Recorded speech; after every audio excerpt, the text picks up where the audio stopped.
4. decembra 2012 je bil v Državnem zboru Republike Slovenije sprejet novi zakon o pokojninskem in invalidskem zavarovanju, ki je začel veljati 1. januarja 2013.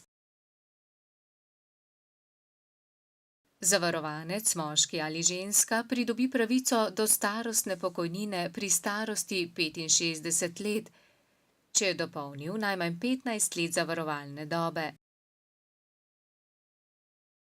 Za starostno upokojitev se zahteva čista pokojninska doba brez dokupa. Pri predčasni upokojitvi pa se upoštevajo tudi morebitna dokupljena leta. Po zakonu lahko posameznik dokupi do največ 5 let zavarovalne dobe.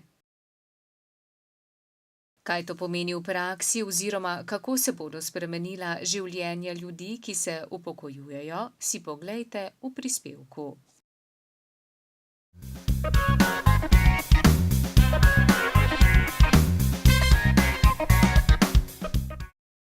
Največ upokojencev danes prejema pokojnino med 400 in 500 evri.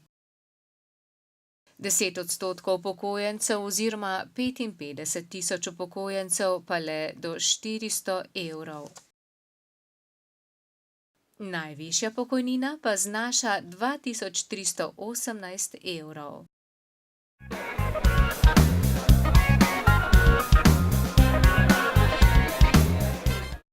Malce za pomoči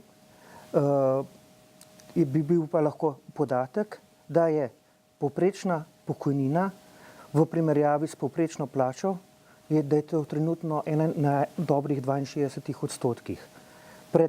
Recimo pred 10 leti je bil ta odstotek 71%. Podpredsednica Društva upokojencev Ljubljana Anka Tominšek nam je o položaju upokojencev povedala naslednje. Če me sprašujete o tem, kakšen je položaj upokojencev, vam moram povedati, da ni rožnat. Prej bi rekla za mnoge materialno zelo slab. Pa to ni posledica zgolj nekaj zadnjih let, ampak lahko ugotavljamo, da vse od reforme, ki je bila sprejeta leta 1999, Razlike se še vedno kažejo med moško in žensko pokojnino, so pa manjše kot pred leti. Razlike gre pripisati predvsem temu, da ženske prejemajo nižje plače. s to zadnjo reformo smo jih še bolj zaostrili. To dobro veste, prej smo imeli dolga obdobja, razliko med moškimi in ženskami, zdaj pa smo to, kar nam ni uspelo ob Ropovi reformi, dosegli, da se postopoma pogoji izenačujejo.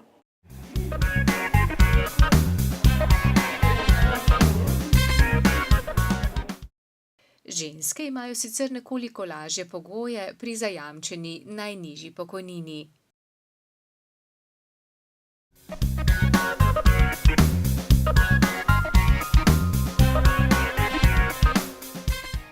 Razlike se vidijo že pri pogojih za upokojevanje, pri samem izplačilu pa v bistvu je izplačilo višina pokojnine odvisna od dopolnjene dobe in pa seveda od plač oziroma plačanih prispevkov.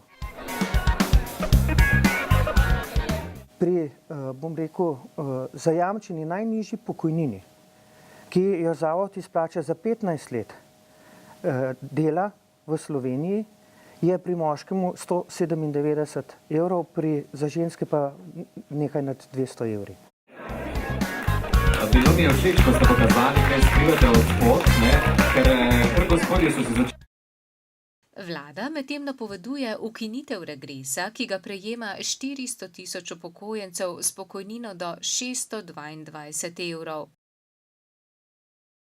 Najbolj so na udaru ženske, ki po smrti moža ostanejo same. Predsednica Zveze društev upokojencev Mateja Kožuh Novak je ob tem dejala: Za temi starimi mamami so družine z največ brezposelnimi ali zaposlenimi z najnižjimi plačami. Če bo stara mama brez dohodka, bo njeno umiranje zelo drago na plečih mlajših, saj smo vsi v družbi povezani. Ne dovolimo, da rešujejo državo na ramenih najrevnejših. Na najšibkejši člen v zgodbi nas je opozorila tudi gospa Anka Tominšek. Tam, kjer imata v gospodinjstvu, mislim, upokojenskem, oba, bom rekla, člana svojo pokojnino, se še da preživeti. V najtežjem položaju so pa danes eno, bom rekla, članske upokojenke, se pravi tiste, ki živijo sami. Iz dveh razlogov. Prvič, ker del stroškov bremeni samo njih, če ostaneš sam, za razliko prej, ker sta si lahko delila. In ker, kot dobro veste, ženske ni jih bilo veliko v našem preteklem obdobju na vodilnih položajih, vedno so imele več ali manj nižjo plačo, oziroma takrat smo rekli osebne dohodke, kot moška struktura delavcev. Naš pokojninski sistem omogoča izplačilo pokojnine iz obveznega zavarovanja. Izsledki kažejo, da se pokojnine nižajo in tudi povsod po svetu bodo pokojnine iz javnih skladov in zavodov nižje, zato se je potrebno vprašati, kako naprej.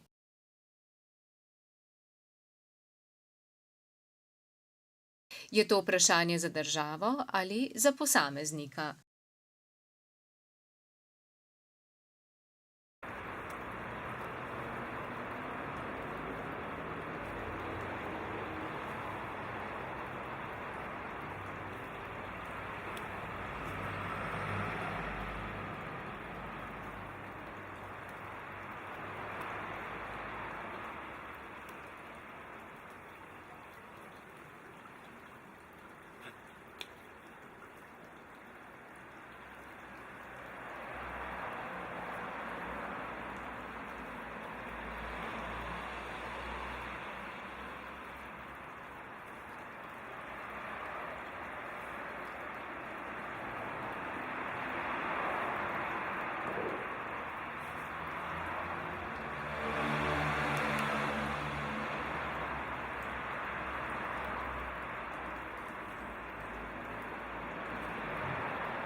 Kako preživeti s temi prejemki, se lahko vpraša vesoljna javnost, pa tudi slovenska.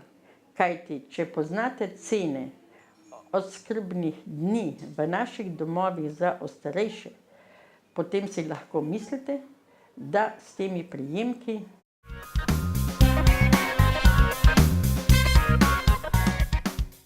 tako da tu ni možno videti prihranka pri tej strukturi.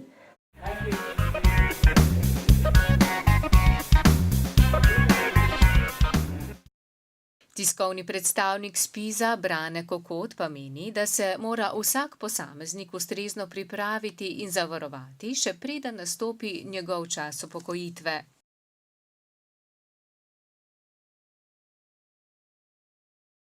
To je priporočljivo, da vsak posameznik ugotovi, da je potrebno nekaj še privarčevati na tak ali drugačen način za svojo starost, da bomo lahko v tretjem življenjskem obdobju živeli normalno upokojensko življenje. Ali, kakor pravi dr. Andraž Rangus. Tretji steber, kot ga pomenujemo, sem noter bi pa jaz vključil recimo naše individualno zavarovanje in vse ostale oblike finančnega varčevanja. To je pa tisti del, kjer posameznik varčuje za to, da bi si zagotovil nek višji standard v času upokojitve, ki bi bil primerljiv standardom, ki ga ima v času aktivne dobe. Zdaj, sem noter spada, se pravi to individualno zavarovanje, ki je pri nas trenutno zelo majhno, se pravi tam 5% vsega dodatnega zavarovanja je individualnega, sem spadajo notri tudi varčevanje recimo v bankah z depoziti, življenjska zavarovanja, razni finančni produkti, varčevanje v investicijskih skladih in tako dalje. Se pravi, to je zelo širok pojem. Tretji steber je tudi varčevanje, recimo, če bi jaz varčeval doma, v nogavici, tako kot nekateri pravijo.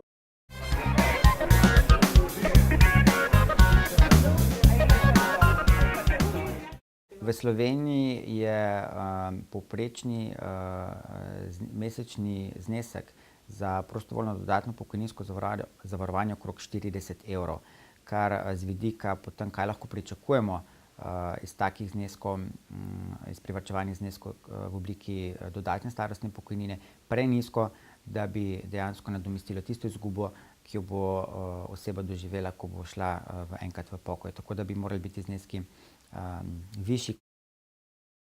Navsezadnje pa so mladi tisti, ki bodo zaradi dolgoživosti družbe deležni verjetno nekoliko nižjih pokojnin iz obveznega zavarovanja. In če si bodo želeli zagotoviti višji standard v času upokojitve, je zelo pomembno, da si dodaten vir dohodka zagotovijo tudi preko dodatnega pokojninskega zavarovanja.